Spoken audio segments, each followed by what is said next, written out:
আসসালামু আলাইকুম। আজকে চিকেন ফ্রাইয়ের রেসিপি দেখাবো একদম ঘরোয়া পদ্ধতিতে।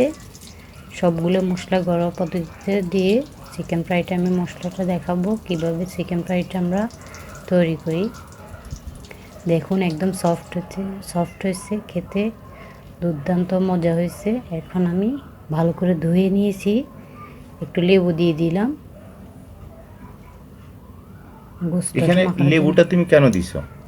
লেবুটা দিলে ব্রয়লার মুরগির একটা কাঁচটা গন্ধ থাকে, গন্ধটা যেন দূর হয়, সেই জন্য। মানে গন্ধটা যাতে না লাগে। জি ব্রয়লার কেন, অন্য মুরগি, আমাদের দেশি মুরগিতে তো গন্ধ থাকে। জি জি আচ্ছা, এখন আমি পেঁয়াজ বাটা দিয়ে দিলাম 1 চামচ। 1 চামচ বলতে তুমি পরিমাণ মতো দিয়েছো? একটা মুরগির জন্য কি 1 চামচ হবে? জি, এটা কি দিয়েছো? এটা হলো রসুন বাটা 1 চামচ আর আর এটা? আদা বাটা 1 চামচ। এখন আমি একটু টক দই দিয়ে দিলাম। আচ্ছা আচ্ছা, টক দই দিয়েছো না? জি, টক দইটা কেন দিতে হয়? টক দইটা দিলে ভালো, গোস্তটা সফট হয়, খেতে মজা লাগে। আবার খাইতে টক লাগবে না? না না। এখন গোলমরিচ দিয়ে দিলাম 1 চামচ, সাদা গোলমরিচ, চাইলে আপনারা কালোটা দিতে পারেন, আমি সাদাটা দিলাম। লাল মরিচ দিয়ে দিলাম এইটা 1 কি চামচ। মরিচ দিয়েছো? লাল মরিচ? জি জি, এটা লাল মরিচ। গোলমরিচও দেওয়া লাগবে, লাল মরিচও জি, দিতে হবে? আমি আচ্ছা আচ্ছা। জিরা গুঁড়া দিয়ে দিলাম 1 চামচ, আর আধা চামচ দিলাম ধনিয়ার গুঁড়া। জিরার গুঁড়া আধা চামচ, ধনিয়ার গুঁড়া। এটা কি জি, দিয়েছো? এটা দিছি হলো, এটা টেস্টিং সল্ট দিছি আমি। Testing salt. হুম, আর এটা কি দিয়েছো? এটা হচ্ছে ওয়েস্টার সস। এটা দিলে একটু গ্রান, বাইরের যেরকম একটা গ্রান হয় ওরকম আসে, ফ্লেভার আসবে। ফ্লেভার আসবে। সবগুলো আচ্ছা একসাথে আচ্ছা, আমি মিক্স করে নিলাম। টেস্টিং সল্টও দিয়েছো? যে গোস্তটা খেতে ভালো লাগে, আচ্ছা, টেস্ট মানে টেস্ট হবে। টেস্টটা বাড়ে আর কি। আচ্ছা আচ্ছা।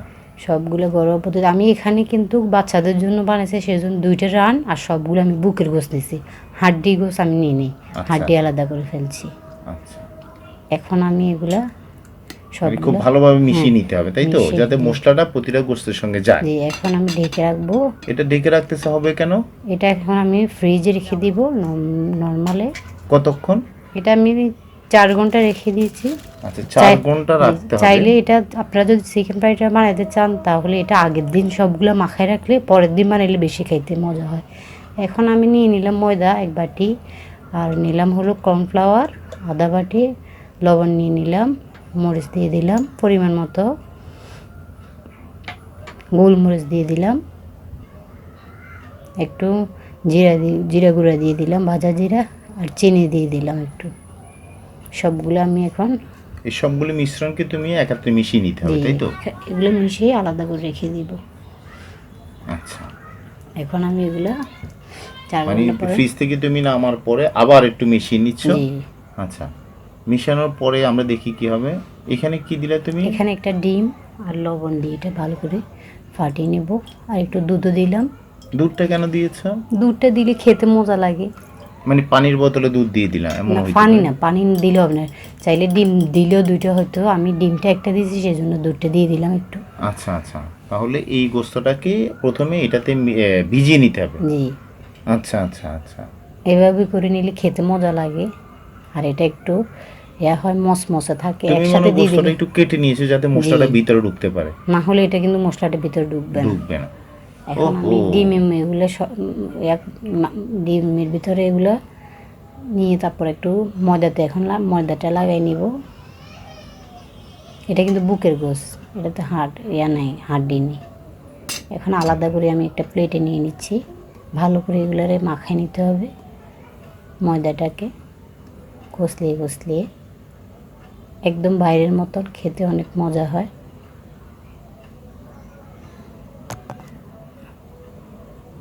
আমি সবগুলো এইভাবে, এখন একটা কড়াইতে তেল গরম দিয়ে দিলাম। তেলটাকে গরম দিয়ে নিয়েছো এই ফাঁকে। এখন মানে জি এগুলি ওই পাউডার মাখানো প্রত্যেকটা গোস্ত আলাদা করে তুমি ছেড়ে দিচ্ছ? জি, একটু মাখায় রাখলে ভালো, তাহলে পাউডারটা গোসের ভিতরে যায়, নাহলে এগুলো আবার হয়ে যায়। পড়ে যেতে পারে। জি, আচ্ছা আচ্ছা। এখন আমি এটা কতক্ষণ ভাজতে হবে? যতক্ষণ পর্যন্ত না আমি এটা 2বার ভাজবো, 1বার ভাজবো না। মানে উল্টিয়ে পাল্টিয়ে নামাই নিব।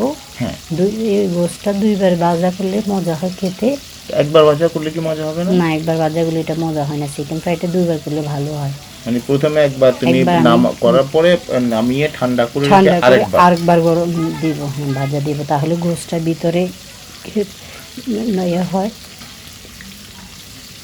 ভাজাটা ভালো করে হয়। একবার দিলে কিন্তু হয় না। আমি চুলাটা কিন্তু একদম কমিয়ে দিয়েছি, বেশি বাড়াইনি।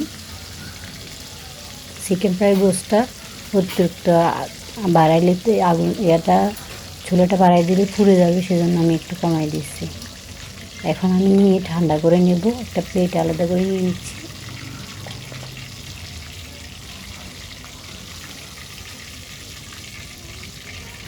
তেলের পরিমাণটা কি কম হয়েছে নাকি, নাকি একটু বাড়িয়ে দিলে ভালো আর হবে? একটু বাড়াই দিলে ভালো, তো একটু কম হয়ে মানে গেছে। যাতে ডুবে থাকে। জি, আচ্ছা, এবারে এটা কি প্রথম প্রথম ধাপটা হয়ে গেল, জি এখন আবার দ্বিতীয় ধাপে? এখন আমি আবার দিয়ে দিলাম। ঠান্ডা করতে হবে কিন্তু এটাকে এটা কিন্তু গরুর গোশতের বেলায় বা মুরগির গোশত প্রথমে একটু রান্না কষিয়ে। করার পরে কষিয়ে একটু ঠান্ডা করে আরেকবার দিলে কিন্তু স্বাদটা বাড়ে। জি, এখন আবার একটু চুলাটা কমিয়ে আর একটু ভাজা করব,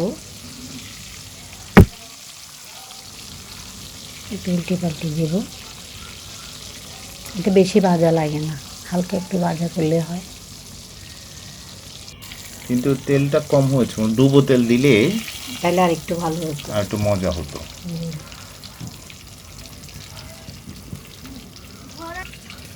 আজকে এই পর্যন্ত।